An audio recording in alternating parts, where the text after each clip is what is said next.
Bloom's Brood.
Although Mama and Papa Bloom failed in their attempt to beat Mr. and Mrs. Fink to Hollywood, they at least will have the satisfaction of being Grandma and Grandpa before Harold's mother and father. Right now, the excitement of the announcement has worn off a little, and we find Mama and Papa at home. Isn't it wonderful, Jake? Grandma and Grandpa. Yeah, Becky. Sometimes I can hardly believe it. A little grandson. Jake, it might be our granddaughter. Maybe. Jake, are you sitting there pretending that you know it'll be our grandson? No, Mama, no. Didn't I say maybe? Maybe they'll give it my name, huh? Little Jacob Bloom. Little Jacob Bloom. Maybe it'll be little Rebecca Bloom. All right, so then I'll still be happy. You know, Mama, one like you in the world ain't enough. There should be more people just like you. Do you think so, Jake? No, I think so. Mama, I know so. For 25 years, I've thought so. Together we'd have our ups and our downs. We lived in one little room before things was better, and you helped me. You sewed and you cooked, and sometimes you pressed the knee pants when the iron in the little shop wouldn't work. I ain't forgot, Mama. No, Jake. And I ain't forgot the time you sold the first bunch of knee pants. $7.42 profit you made. $7.43, Mama. I got a better price on the buttons than I thought I would. So what's the difference? I remember that we went to Coney Island, and we had a good time on just a little bit. Yeah, Papa. We come a long way from then. Are you sorry we come a long way, Mama? Sometimes. You know something, Mama? So am I. Sometimes. You know, just for the fun of it, sometimes I wish I was back in that little shop, making knee pants with my own hands, while Sam was trying to sell them to the customers. Yeah. And sometimes you worked until very late in the morning, Jake. And then I'd bring you coffee and something to eat. Yeah. And you would stay there with me until I finished, and then you'd watch the shop while I slept a little while. Mama, I like to think about it. Yeah. Jake. Yes, Mama? Where did you meet Ida Goldfarb? Well, I met... Mama! Why did you have to bring her up? I didn't, Jake. She just brought herself up. But she couldn't have. She wasn't anywhere around the conversation. You and me were in the little shop all by herself. And all of a sudden, Ida Goldfarb comes in. Jake, don't be so aggravated. I'm only thinking about her because she's part of the whole fam's. It's like when you think of strawberries, you think of cream. When you think of blintzes, you think of sour cream. When you think of eggs, you think of... No, we shouldn't think of that. But all the same, I want to know where you met Ida Goldfarb. But why, Mama? What difference does it make 25 years later? It's no difference, Papa. I'd just like to know. I'm getting curiosity like a cat. All right. If you'll be quiet about Ida Goldfarb, I will tell you that I met her one night when I'm visiting Sam's folks. She was there. Now, that's all. Papa's she wearing? What? Mama, have I got a memory like an elephant? Jake, don't be foolish. A elephant is an animal, so how can you be like one? Never mind, Mama, never mind. But I don't know what Ida Goldfarb was wearing when I met her. All I know is that we're off the track from what we were talking about before. Ida Goldfarb is right on the track, Jake. But we won't talk any more about it. That's good, Mama, that's good. You know, I'm glad we're not leaving the business altogether.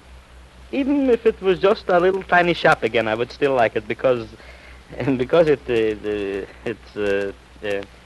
Mama, what do I want to say? Jake, should I take off the top from your head to see what it is you're thinking about? Maybe you want to say that the knee pants business is... well, it's just what you're thinking. That's right. I wish I knew how to say it. Never mind. We both know what you mean, so why should we find words to put around it? The knee pants business is part of me. Mama, I said it. I know it, but all the time I knew what you was thinking. So we're both happy. Very happy. I got you in the knee pants business, Sarah and Yetta. Harold and Sidney, I'm trying to keep happy, Mama. Don't mention them too many times. they are very nice. I know that. Well, it's getting dark, Mama. Maybe we'd better turn on the light, huh? Yeah, Jake. That's another thing. 25 years ago, we had gas mantles to light. Now, we just press a button. Uh-huh, like this. Jake, nothing happened. It's still dark. The lamp must be busted. Never mind, Mama. I'll fix it. Jake, call the man who fixes But it. why should I? So he can fix it, Jake. Should we call him to eat here? Mama, I will fix it. It'll only take just 1 little minute. In the old days, if the mantle was busted, we knew what was the matter. Who can tell about these things? Jake, stop poking your fingers in the lamp. Do you want to get electrocuted? Electrocuted, Mama. But don't worry, I can fix it. All right, Jake, all right. All right. I'm afraid I'll have to go in the basement. Maybe there's something wrong with that little thing that goes in the floor. Papa, be careful, huh? You're a knee pants maker, not a It's genius. all right, Mom. It's all right. Here, I'll light the big lights a while. And so, you wait here, Becky, and I'll see what's the matter. Where else should I go? Hurry up, Jake. All right, Becky. Yeah, and while you're going that way, answer the doorbell. All right. Hello, Paul. Well, circa. Mama, here's Sarah. Shouldn't I know my own daughter's voice? Hello, darling. Hello, Ma. Sit down. Jake, Huh? fix the lamp. Huh? Oh, sure, Mama, forget. What's the matter? Papa's going to fix the lights in the lamp. Why don't you call the electrician? Sarah, I don't know, except that now that your papa's retired, he likes to be doing things. Where's Sidney? Oh, at the office. At this time of the night, 7:30? Well, he said it was something important, and he might drop in later. Good. And so? Oh, all the lights are out now. Oh, so Papa wanted to fix the lights in the lamp. One little light he had to fix, all the rest of them are out now. I'd better get the electrician. Yeah, darling, go ahead, call him on the phone. Jake! Jake, are the owls up here? Well, I fixed it, Becky. Now you can turn on the lights. You don't have to sit in the dark. No. Jake, press the button on the wall. Sure. Yeah, So, Jake, you fixed the lights, Such yeah? a place. All the lights go out. Ever since we lived here, they're all right. Now, all of a sudden, we got to sit around in the dark like we was telling spoof stories. Okay, Ma. Electrician will be here in a couple of minutes. Becky, why did you call the electrician? Because when I'm ready to go to bed, I'll turn off the lights. But before that, I like to see what I'm talking about. All right, Mama. All right. So I made a little mistake. Yeah. Just a little one. Sarah, there's Sidney. Working at the office. That's good. What? He's working at the office. At 7:30? Sarah, what's the matter? Tell Oh, me. now, Pa, don't be that way. He just had something important to do, so he stayed late. He'll be here. But why should he come here? Well, Pa, I don't know. He said he'd stop in later. That's nice, darling. I want that you should come to see us often. Pretty soon your papa and me will be gone. Oh, baby. That must be Sidney now. I'll answer it. Papa, you shouldn't be that way when you hear that Sidney's being ambitious at the factory. You should be glad. Mama, I can't be glad when Sidney is being ambitious. Sidney's never made a mistake, has he? Not yet. But all the time he's not making mistakes. He's saving them up for one big one. Papa, that's foolish. Why should anybody save I mistakes? don't know, but if it's something that nobody else does, Sidney will do it sooner or later. It wasn't Sidney. It was the electrician, and I sent him down to the basement. Ah, that's good, Sarah. Soon we'll be able to see again. Well, that has to be Sidney. Good. Answer the bell. Sarah. All right, Pa. Can't run into the dark, though. Be careful, Sarah. Don't bump into something. I can't understand what made the lights go out, Mama. Papa, that's our griddle. Anybody could answer. The lights went out because you fixed them so they would light. You see? Not in the dark, I don't see. Papa, don't make smart cracks, not even in the dark. Hello, everyone. What's the idea of the dark? Hello, Sidney. You better sit right down until the lights gets fixed. Well, I will as soon as I introduce the guest I brought. Oi, have you got company? Company we can't even see. Here, I'll light a match. Ma, this is Mr. Greenville. This is my mother-in-law, Mrs. Bloom. I'm very pleased to meet you. Thank you, Mrs. Bloom. I've heard quite a bit about you. Oh, that's nice. And this is Mr. Bloom, my father-in-law, Pa, Mr. Greenville. Excuse the dark, Mr. Granville. Ouch. Did you burn yourself? Oh, it's all right. Well, little accidents like this make life worthwhile. It won't be too inconvenient to sit in the dark until the lights go on again. No, there's a man downstairs now fixing them. I've got a chair right here. Pa, Mr. Greenville wants to talk to you. To me? What about? I'll let Mr. Greenville tell you. Mr. Bloom, you're a businessman, and so am I. Yeah. What business are you in, and how is it? Very good. Huh. But there's just one little thing that worries us. You see, Papa, you're not the only one who worries about business. No, indeed, Mrs. Bloom.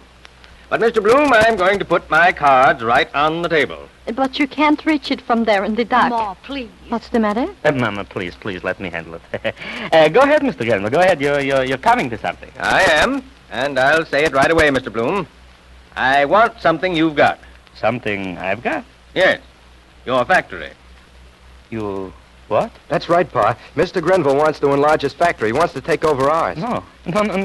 I'll consider any fair price, Mr. Bloom. No, I can't. Not the factory, but... Knee pants business and all. The knee pants business. Lock, stock, and barrel. Now, what do you say? Shall we talk price? Price? No, I couldn't, not without Sam. Well, Sam said the same thing about you, Pa. He wanted Mr. Grenville to talk with you about it. But, Sidney, I can't. Mr. Greenville, I should have to think it over. Yeah, real hard. Maybe for weeks, maybe for months. I understand, and I'll drop around your office tomorrow, and we'll have a little chat. I don't expect you to rush right into this, but I put it bluntly because I saw no use in beating around the bush. Oh, there the lights. Oh, good. Now... Mama. There's Mama. Why, I didn't hear her go out. Oh, I'll go find her. Oh, no, Pa, you stay here. I'll see where she is. You, well, all right. Now, Mr. Bloom, we Yeah? can't say any more about this tonight because I realize it's a big question for you to decide. But in the morning, we'll have a long talk and perhaps... Who is it? Sally, Ma. Come in, darling. Why, Ma, Oh, Ma, what's the matter? Matter? I don't know. Why, darling, you're crying. Why did you leave? I didn't want to sit down there and cry. But I don't understand. Why are you crying? I don't know. I have a idea why I'm crying, but I ain't sure. Please tell me, Ma. We didn't do anything or say anything, did we? No, darling. No, nothing like that. But when that man said he wanted to buy the factory, I couldn't help crying. But why? Darling, someday you'll understand. Right now you're too young to know that old people like your papa and me, we are used to things that happened a long time ago. And when something happens that might take them away, then Sarah, darling, it would be just like losing a little piece of your life.